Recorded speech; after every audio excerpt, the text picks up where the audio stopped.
तो ये थी हमारी कुछ स्थानीय खबरें। अंतर्राष्ट्रीय खबरों को जानने के लिए चलेंगे नेशनल स्टूडियो। आइए जानते हैं आज की कुछ प्रमुख अंतर्राष्ट्रीय खबरों को। पहले एक नजर आज के हेडलाइंस पर। तबलीगी जमात के मुखिया मौलाना साद ने क्राइम ब्रांच को भेजा जवाब। पुलिस ने पूछे थे 26 सवाल। 5 अप्रैल को पीएम मोदी ने बत्ती बंद कर मोमबत्तियां जलाने की देशवासियों से अपील। पीएम मोदी की दिया जलाओ अपील पर राजनीतिक शुरू। ममता बोली जिन्हें उनकी बात ठीक लगती है वो माने। स्थानीय लोगों की जान ले रहे थे हिजबुल आतंकी। सेना ने 12 दिन के भीतर खोज कर 4 को किया ढेर। 15 अप्रैल से ड्यूटी ज्वाइन करने को तैयार रहे रेलवे कर्मी। फिलहाल रेल सेवाएं नहीं होंगी शुरू। यूपी में लॉकडाउन के बाद बिना मास्क पहने निकलने की इजाजत नहीं होगी। योगी सरकार बनवाएगी 66 करोड़ खादी मास्क। राज ठाकरे के विवादित बोल, ऐसे लोगों को गोली मार देनी चाहिए। टिकटॉक पर कोरोना से सावधानियां न बरतने की वीडियो हो रहे हैं वायरल। विदेशों में कोरोना का हाल। अमेरिका शहर न्यूयॉर्क में 24 घंटे में 562 मौत। चीन से आई अच्छी खबर, कोरोना वैक्सीन का 14 लोगों पर ट्रायल सफल। वर्क फ्रॉम होम के लिए खास एयरटेल का 100 रुपए वाला ये प्लान। आर्थिक मदद के बाद अब शाहरुख खान ने दिया अपना 4 मंजिला ऑफिस। और क्वारंटाइन नियम तोड़ने पर आलोचना का शिकार हुआ था यह फुटबॉलर, अब दान में दिए 7 करोड़ रुपए। निजामुद्दीन मरकज की तबलीगी जमात के प्रमुख मौलाना साद ने शनिवार को अपने वकील के जरिए दिल्ली पुलिस द्वारा जारी किए गए नोटिस का जवाब दाखिल कर दिया है। वकील ने कहा है कि मौलाना साद ने दस्तावेज पेश करने के लिए पुलिस से और समय मांगा है क्योंकि लॉकडाउन के कारण ऑफिस और विभाग बंद है। निजामुद्दीन स्थित तबलीगी जमात के मरकज में हुई बड़ी लापरवाही के मुख्य आरोपी मौलाना साद को क्राइम ब्रांच ने नोटिस भेजा है। क्राइम ब्रांच ने मौलाना साद के नाम से जारी नोटिस में 26 सवालों के जवाब मांगे हैं। क्राइम ब्रांच की तफ्तीश से यह साफ है कि आने वाले समय में साद और मरकज प्रबंधक कमेटी के पदाधिकारियों की दिक्कत बढ़ सकती है। प्रधानमंत्री नरेंद्र मोदी ने देशवासियों से अपील की है कि सभी नागरिक 5 अप्रैल को रात 9 बजे अपने घरों की लाइट बंद कर बालकनी और छत पर दिए जलाएं या टॉर्च मोबाइल फ्लैश के जरिए रोशनी करें। पीएम ने कहा कि 5 अप्रैल को हम सबको मिलकर कोरोना वायरस से उभरे संकट के अंधकार को चुनौती देनी है, उसे प्रकाश की ताकत का परिचय कराना है। हमें 130 करोड़ देशवासियों की महाशक्ति का जागरण करना है। देशवासियों को महासंकल्प को नई ऊंचाई पर ले जाना है। देश में 5 अप्रैल को रात 9 बजे प्रधानमंत्री नरेंद्र मोदी की दिया या मोमबत्ती की फ्लैश लाइट जलाने की अपील पर अब नए सिरे से राजनीति शुरू हो गई है। इस मामले पर अलग अलग राजनीतिक पार्टियों की तरफ से प्रतिक्रियाएं आनी शुरू हो गई है। इसी कड़ी में अब पश्चिम बंगाल की मुख्यमंत्री ममता बनर्जी भी शामिल हो गई है। सीएम ममता ने इस मामले पर कहा है कि वो प्रधानमंत्री मोदी के मामले में नहीं पड़ना चाहती है। उन्होंने कहा कि अभी मैं राजनीति करूं या फिर कोरोना वायरस की महामारी को रोकूं। सीएम ममता बनर्जी ने आगे कहा कि क्यों आप एक राजनीतिक जंग की शुरुआत कराना चाहते हैं। इस मामले पर अपनी राय रखते हुए ममता ने कहा जिसे भी प्रधानमंत्री मोदी की बात सही लगती है वो उसकी बात को माने। अगर मुझे सोना होगा तो मैं सोऊंगी। यह मामला पूरी तरह से निजी है।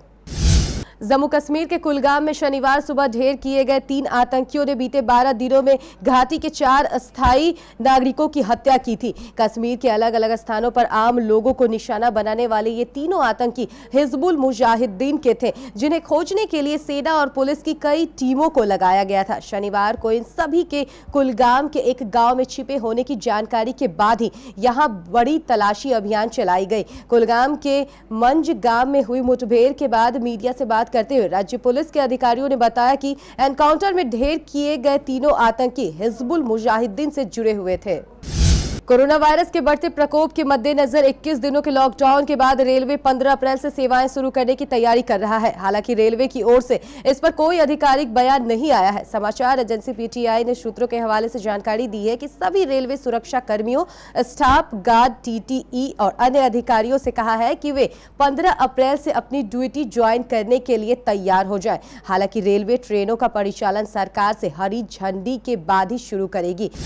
कोरोना वायरस को लेकर देश भर में लॉकडाउन जारी है। केंद्र सरकार के साथ सभी राज्य सरकारें जनता को खतरे के प्रति जागरूक करते हुए उन्हें वायरस के प्रभाव से बचने के लिए हर संभव कदम उठा रही है। इसी क्रम में उत्तर प्रदेश की योगी सरकार प्रदेश की 23 करोड़ जनता के लिए 66 करोड़ खादी के स्पेशल खादी मास्क बनवाएगी। राज्य के मुख्यमंत्री योगी आदित्यनाथ ने कहा कि लॉकडाउन समाप्त होने के बाद बिना मास्क लगाए लोगों को घरों से बाहर निकलने की अनुमति नहीं होगी। महाराष्ट्र नवनिर्माण सेना प्रमुख राज ठाकरे ने तबलीगी जमात के मरकज में शामिल होने पर कड़ी आपत्ति जताई है।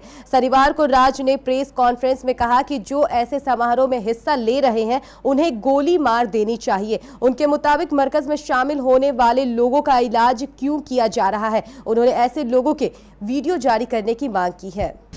देश में कोरोना से महायुद्ध में लॉकडाउन का आज 11वां दिन है। पूरा देश घरों में रहकर कोरोना से लड़ाई लड़ रहा है, लेकिन भारत में ही इस लॉकडाउन को फेल करने की साजिश भी जोर शोर से चल रही है। कोरोना से लड़ाई में अब तक का सबसे कारगर उपाय सामाजिक दूरी है। कोरोना के विलेन लोगों को सामाजिक दूरी और मास्क पहनने से दूर रखने की कोशिश में जुटे हुए हैं। दरअसल देश में ऐसे कई टिकटॉक सर्कुलेट हो रहे हैं जिनमें मुस्लिमों की आबादी को धर्म के सहारे भड़काने और कोरोना से लड़ने में भारत को हराने की साजिशें हो रही है। भारत में ऐसे 30,000 से ज्यादा टिकटॉक क्लिप्स सर्कुलेट हो रही है। इस वीडियोस में धर्म के आधार पर कोरोना वायरस से सावधानियां ना बरतने की अपील की जा रही है।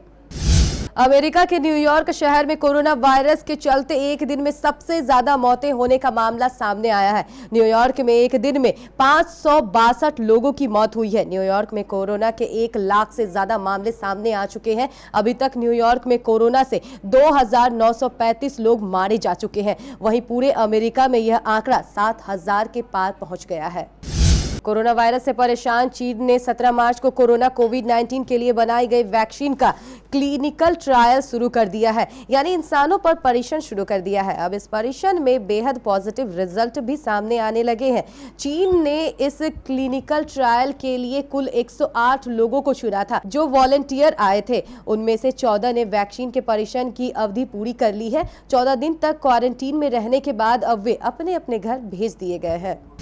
कोरोना लॉकडाउन के चलते भारत में ढेरों लोग अपने घरों में काम कर रहे हैं। इस दौरान लोगों को इंटरनेट पैक्स की जरूरत ज्यादा पड़ रही है।